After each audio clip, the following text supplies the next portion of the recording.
So today I want to share an experience of mine in which I had gone for a job interview for the highly sought after government of India job, right?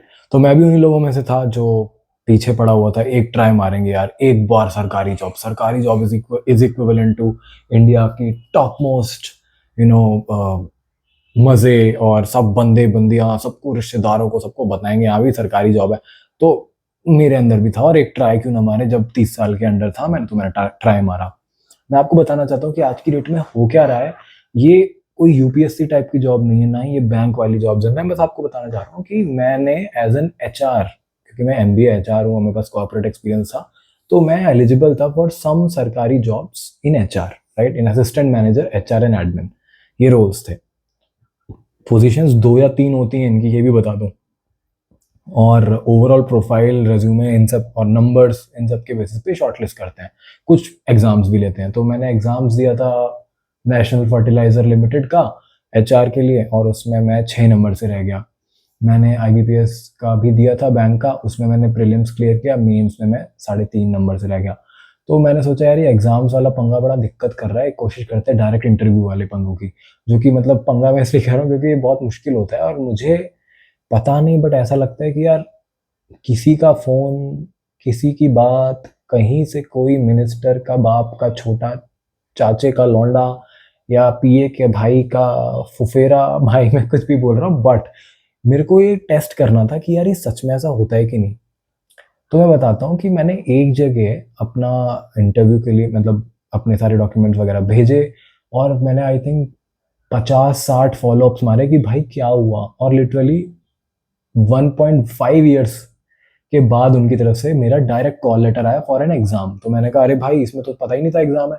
उन्होंने मतलब पता चला कि because number of applicants were too many, इसलिए exam लिया जाएगा। तो मैंने कहा भाई पढ़ना शुरू करो, वापस से एचआर की चीज़ें निकाली मैंने, धड़ाधड़ पढ़ने लग गया। आप यकीन नहीं करोगे, मेरा सेंटर एग्ज़ाम का आ गया, डेट आ गई, और मेरे पास एक बंदे का व्हाट्सएप आया, हाय इज़ दिस निखिल शर्मा? ये मेरे एग्ज़ाम से 10 दिन पहले आया। मैंने कहा येस, हू इज़ दिस? मुझे लगा ये कौन अननोन नंबर से कॉल मैसेज आया। बोला you have submitted an application for X Y G, right? मैंने कहा हाँ।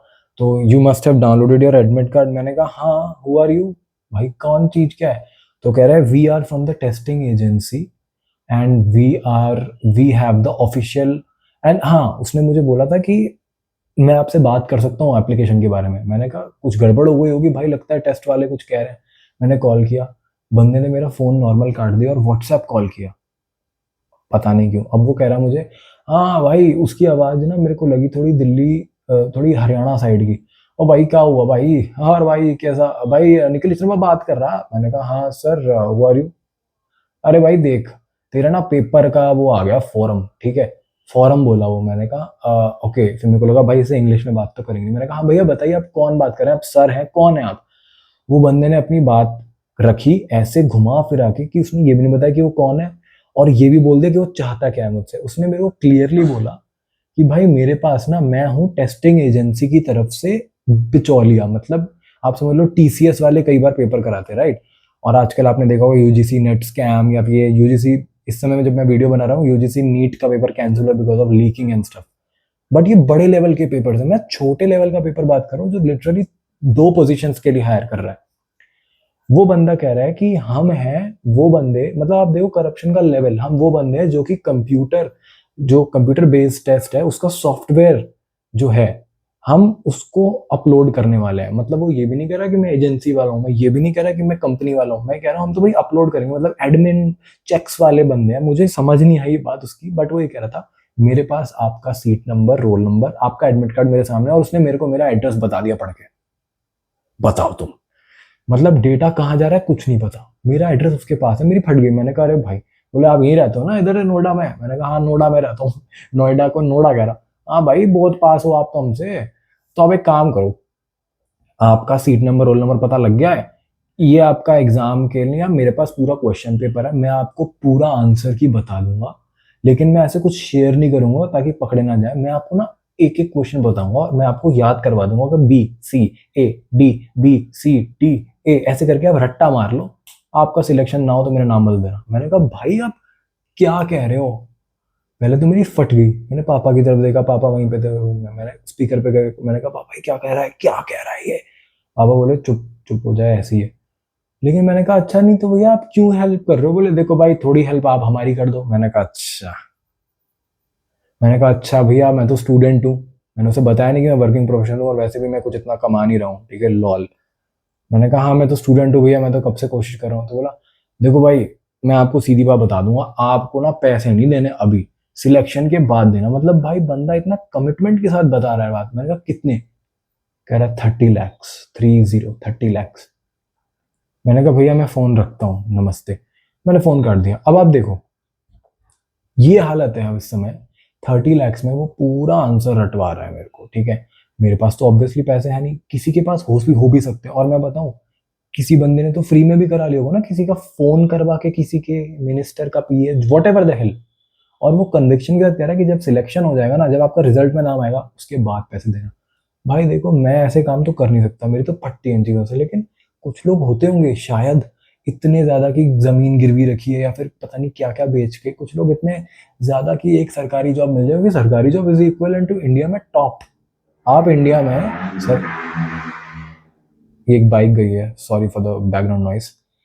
आप इंडिया में सरकारी जॉब को ऐसे देखते हैं इंडिया में लोग कि वो 12th फेल और 12th पास टाइप की मूवीज की, मतलब वो टट्टी साफ कर रहा है लेकिन उसे सरकारी जॉब चाहिए। क्योंकि सरकारी जॉब एक सिस्टम ऐसा बन गया है कि आपको क्यों चाहिए। बहुत ही कम लोग होंगे जिन्हें देश की सेवा करनी है। मैं आपको बताता हूँ, सरकारी जॉब इसलिए चाहिए क्योंकि आपको पता है वहां पे कोई प्रेशर नहीं है, कोई स्ट्रेस नहीं है, कोई परफॉर्मेंस गोल्स अचीवमेंट्स नहीं आपके मेजर कर रहा, कोई ट्रैकिंग सिस्टम नहीं है। जैसे कॉर्पोरेट में होता है कि okay Nikhil your quarterly check in are round the corner, ये किया नहीं किया, इधर आ, क्यों नहीं किया, बैठ, बता।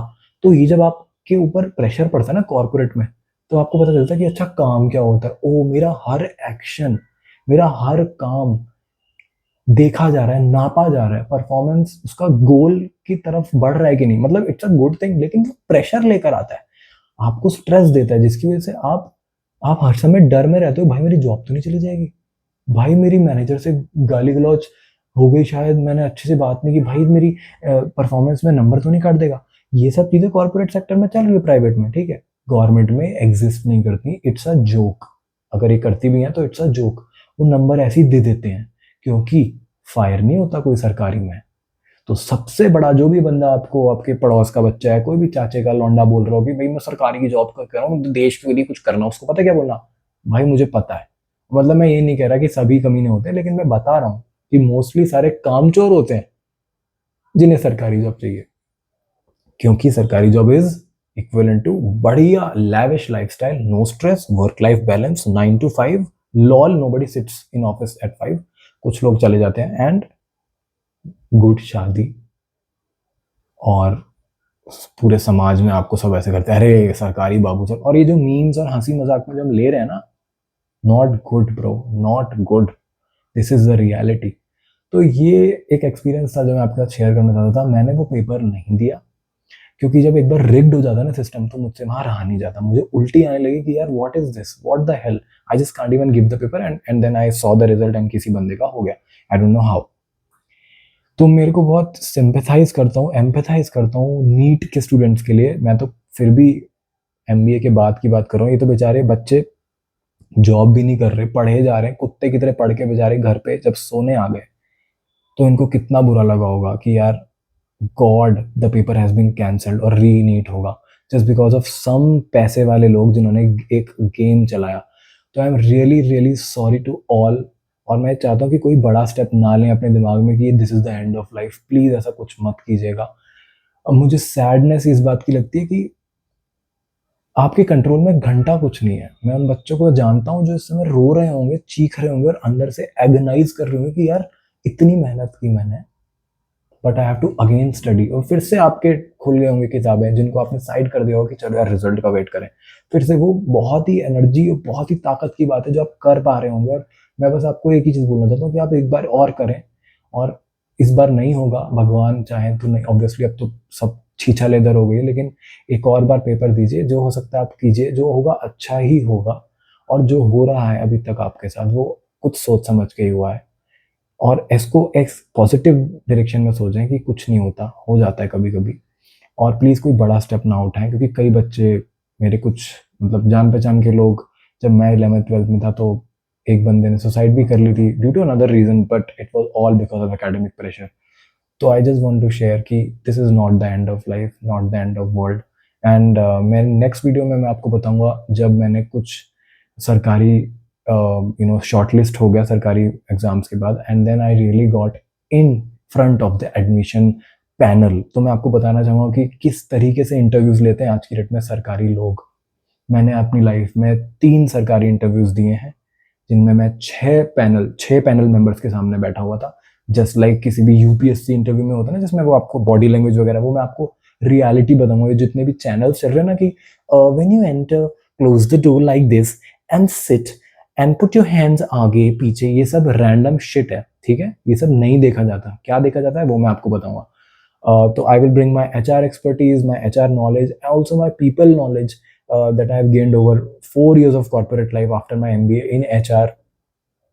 And let's see how you like it. And I hope I help you out, because मैं एकदम रियल बात बता रहा हूँ, जो एकदम रियल 2026 और 2025 के इंटरव्यू एक्सपीरियंसेस हैं, तो शायद ये आपको हेल्प करेगा। But till then, to all the NEET people, you have got this and don't worry, god is there, सब अच्छा ही होगा। और एक और बार कोशिश करिए, और एंड आई होप कि आप लोग इस बार जो भी आपके इंटेंडेड प्रोग्राम्स थे उनमें आपको आपको एंट्री मिले, और इस बार ऐसे सामाजिक गंदे तत्व आपको ना मिले जिनकी वजह से रीनीट टाइप हो। तब तक के लिए गुड बाय, जय हिंद।